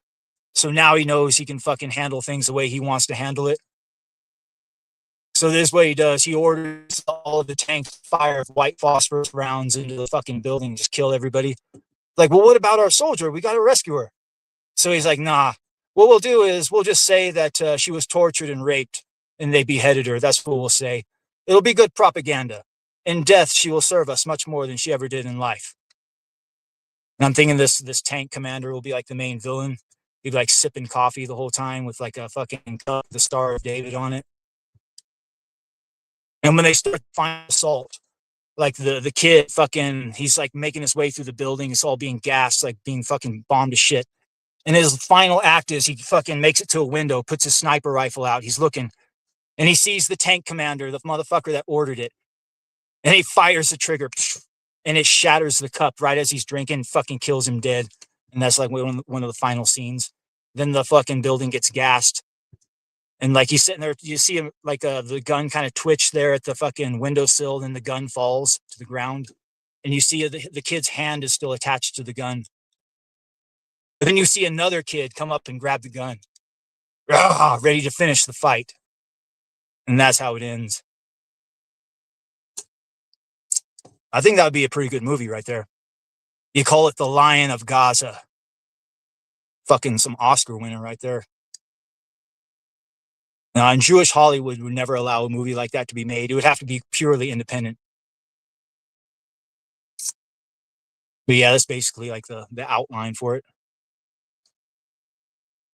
Yeah, a lot of these fucking streams, you'll hear people talk about their oh, I've got a comic book, this, but they never really talk about what's in the comic book, or they never really talk about their ideas. Or, like, I just laid out the full fucking one shot for a fucking badass something that could be turned into a blockbuster Hollywood movie.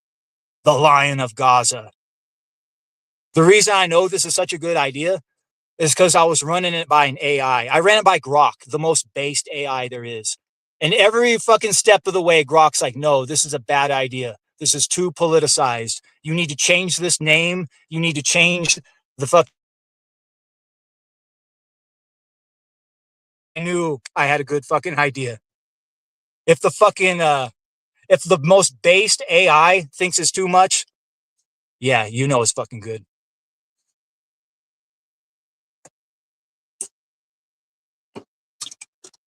But yeah, that's just the bare bones fucking outline. There's a whole much more that could be fleshed out with it.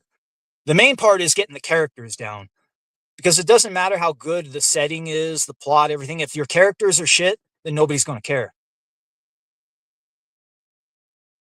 Boy, I was thinking about his name could be Hamza, because Hamza means lion in Arabic. One of the Chechnyans gives him a Dragunov sniper rifle that he got from a dead Russian. Here, use this.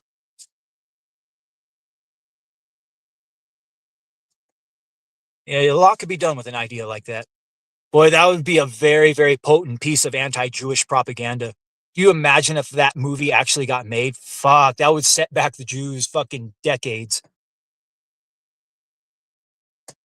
Because it basically portrays them exactly how they are, you know? They basically are everything that they pretended Nazis really were.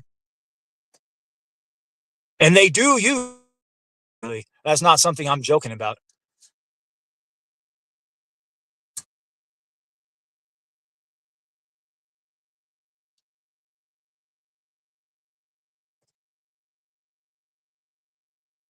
Yeah, I'm almost going to be done with my other one shot pretty soon. The one about the gigantic evil superwomen that invade the future Earth. Still trying to figure out what to call that one. I might call it Iron Valkyrie. Turns out that there's nothing out there with that name. The closest thing is a pure Marvel character from the 90s, I guess.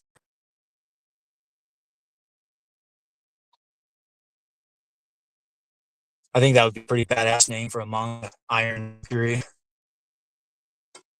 That's what the evil, gigantic superwomen call the robot girl, the one that hunts them. The Iron Valkyrie, it's in here. They have these women, the hounds, I call them. They're like human females trained to fucking hunt down these androids. They fucking run around like dogs on chains. The hounds. They sense the Iron Valkyrie. It's here.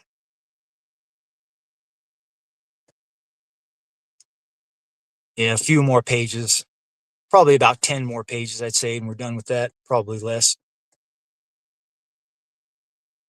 Artist works at kind of a slow pace, but at least they get the fucking job done.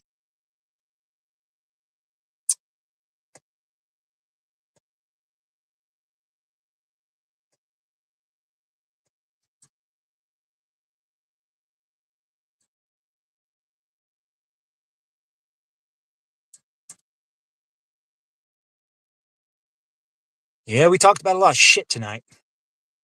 A lot of random shit.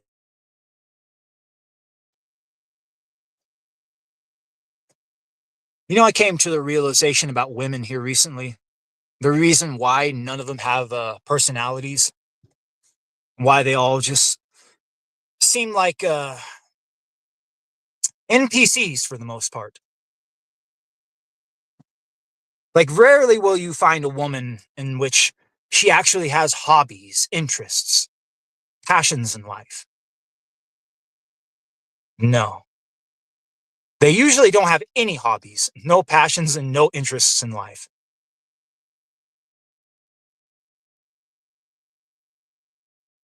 Yeah, the worst ones too, because they're all about drama.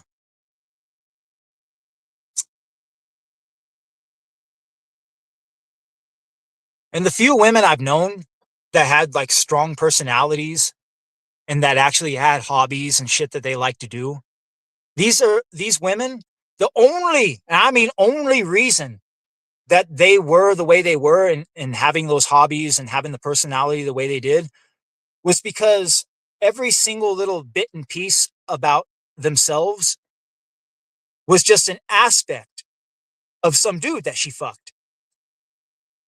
For real. Like the bitch liked camping because some dude that she fucked took her camping.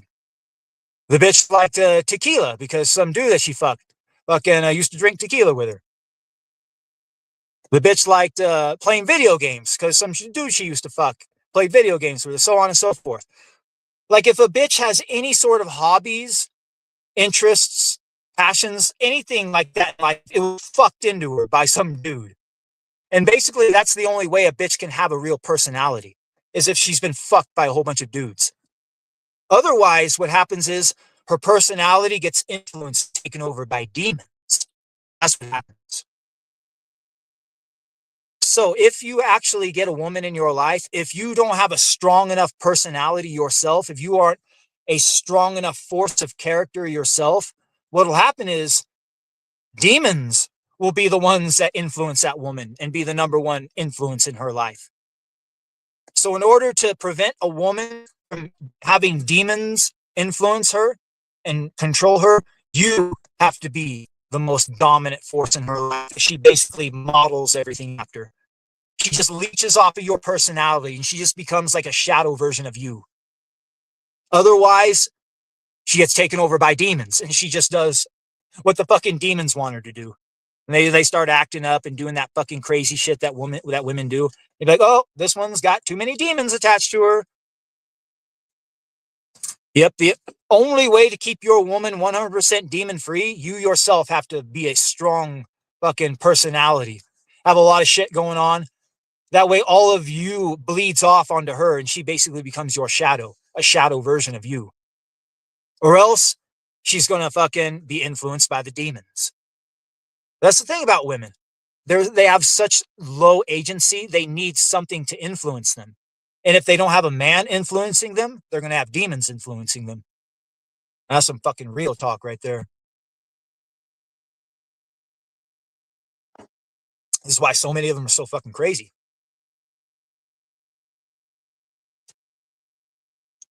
And plus, a lot of them got that toxoplasmosis, like I talked before. The crazy cat lady syndrome. Got these fucking parasites that are controlling their mind. And when you look at the parasites under a microscope, they basically look like little demons. So whether or not they're controlled by demons or parasites, they're fucking some sort of a marionette on the strings of something. But they ain't acting normal. I know that. Unless they got a strong man in their life and they just model their entire life after their man, basically. All of his interests become her interests. All of his hobbies become her hobbies. His favorite TV shows become her favorite TV shows. His politics becomes her politics. So on and so forth. Yeah, that's how weak women are. That's how fucking, like, all you have to do is look at the tale of Adam and Eve with the snake and the apple. They're very, very easily influenced. And if a man isn't the one influencing her and putting her under control, then a demon will. That's basically the moral of that story. Yeah, I saw something blowing up all over social media about women not wanting to sleep with their husbands, like not wanting to perform their marital duties, to have and to hold, so death do us part. What do you think to have means? To have and to hold? It's not going to say to fuck and to hold. No. Like, basically, that comes with the marriage contract. You get to have sex with your wife. That comes with the contract. To have and to hold. Like, no, you don't get to have me. Like, bitch, you're my wife. You the fuck you talking about? Yeah, these bitches talking about withholding sex from their husbands. Yeah, if a bitch is withholding sex from her husband, that just goes to show she don't really love that guy. She's just fucking locked down some beta provider to fucking give her money and provide a comfortable lifestyle for her. Then she's probably taking dick on the side from some other dude. Yeah, because bitches, the one thing they do love is dick. If they're not getting dick down by their husband, they're getting dick down by somebody.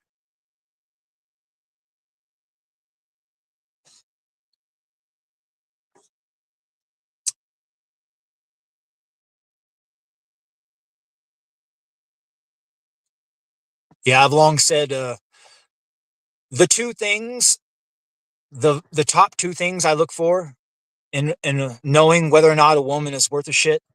Is she willing to share a phone with you?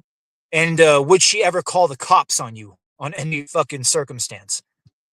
And if she can hit those two, then you know you got a good one. Because the reality is, most women will never ever let you look at their phone. And most women have absolutely no qualms about calling the fucking cops on you.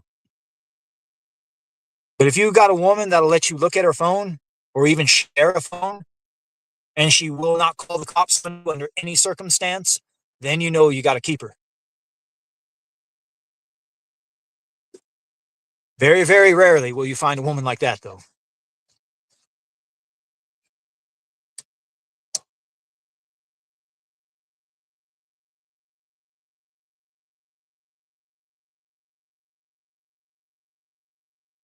What you doing in my house? Get out. A chicken came in my house. These chickens love coming in here stealing dog food. This one called the Snallygaster. I've talked about this one before. The alpha hen. Yeah, all the other chickens, they go forage for food and they go walk around in the fields and they dig around, get little roots and grasses and bugs and shit. But the Snallygaster just stays right here by the house, kind of by the steps, by the porch. And it sees its opportunity and it comes into the house and it just will take mouthfuls of dog food because the dog food bowl's there. And that is the Snallygaster's version of scavenging and foraging. But of all of the chickens, the Snallygaster is the biggest, healthiest, most heaviest one. Lays fucking eggs the most regularly. And it never fucking leaves the premises. It just sneaks into the house in strategic moments and takes mouthfuls of dog food. Yeah, you know what that snallygaster has done? It's mastered game theory. That's what it's fucking done. Game theory. Yeah, us regular people, they play by the rules, but you don't understand. Game theory is when, hey, rules are meant to be fucking broken. Like the only people that get ahead in this fucking world are the people that break the rules. So unless you're willing to fucking break the rules, you ain't going to get ahead in this world. That's what game theory is. They don't teach you game theory in fucking school. Well, not in public school. They do in private school, though. Yeah. That fucking snallygaster knows, hey, if I'm going to roam around in that field, I'm going to take the chance of getting killed by a coyote. Yeah, a few weeks ago, one of my chickens actually did get killed by a coyote. One of my most beloved hens, too. Boy, I was so pissed off. It happens sometimes. These fucking coyotes are real sneaky. I've got a lot of washes. They fucking sneak around. Yeah, but that snallygaster knows it's safe right here by the house, and it'll be able to get as much food as it wants. It just got to knows when to come into the house at the strategic moments. Yeah, it's a microcosm of life right there. The ones that fucking break the rules, they are the ones that get ahead. The ones that get fat and healthy and they are safe. You got to be willing to fucking get your hands dirty and break the rules, though. A lot of people don't know, though. Like, but I can't break the rules. Rules were made to be broken.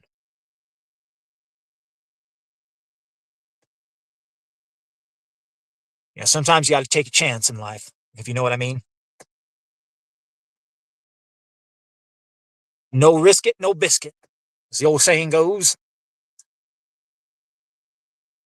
All right. And we ranted and raved quite a bit. Shit, we're almost at the 2-hour mark. Fuck. Yeah, maybe we'll go ahead and find a good song to close out with. And then we'll play the song and close out, and then come back at another day, rant and rave a little bit more. That's what we do.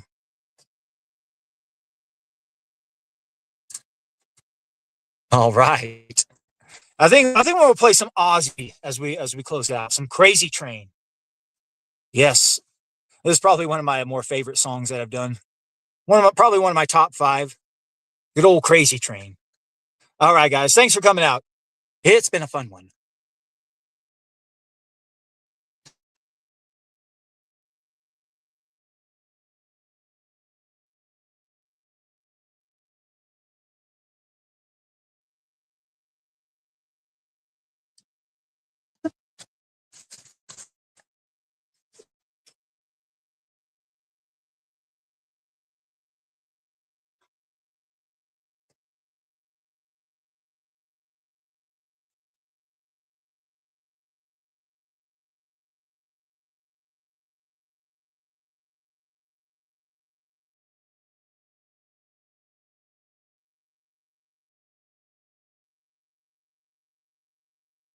I'm playing right now. Crazy, but that's how it goes. Millions of people living this fools. Maybe it's not too late. Learn how to love and forget how to hate. Mental wounds not healing. Life's a bitter shame. Going off of the rails on a crazy train. I say I'm going up of the rails on a crazy train. Going up of the rails on a crazy train. Going up of the rails on a crazy train. Listen to preachers, listen to fools. Watched all the dropouts make their own rules. One person conditioned to rule and control. The media sells it, and you live the role. Man or woman still screaming, driving me insane. Going up to the rails on a crazy train. Going up to the rails on a crazy train. I said I'm going up to the rails on a crazy train. I know that things are going wrong for me. You got to listen to my words. There's a no it's what we've become. Inheriting troubles, I'm meant to be numb. Crazy, just cannot bear. I'm living with something that just isn't fair. Man or woman's not feeling who and what's to blame. Going up the rails on a crazy train. I said I'm going up the rails on a crazy train. Going up the rails on a crazy train. I said I'm going up the rails on a crazy train. Going up the rails on a crazy train. Yeah, it's crazy. That's how it goes. Millions of people living as foes. But maybe, it's maybe, it's not too late to learn how to love, forget how to hate. So Ozzy for you. Ozzy. Crazy train. A lot of wisdom in that song. Ozzy may, bite the head off of a bat time to time, but between bouts of insanity and Satanism, sometimes he's got the pearls. But maybe, it's not too late. Learn how to love, forget how to hate. Going up the rails on a crazy train. I said I'm going up the rails on a crazy train. Going up the rails on a crazy train. I said I'm going up the rails on a crazy train.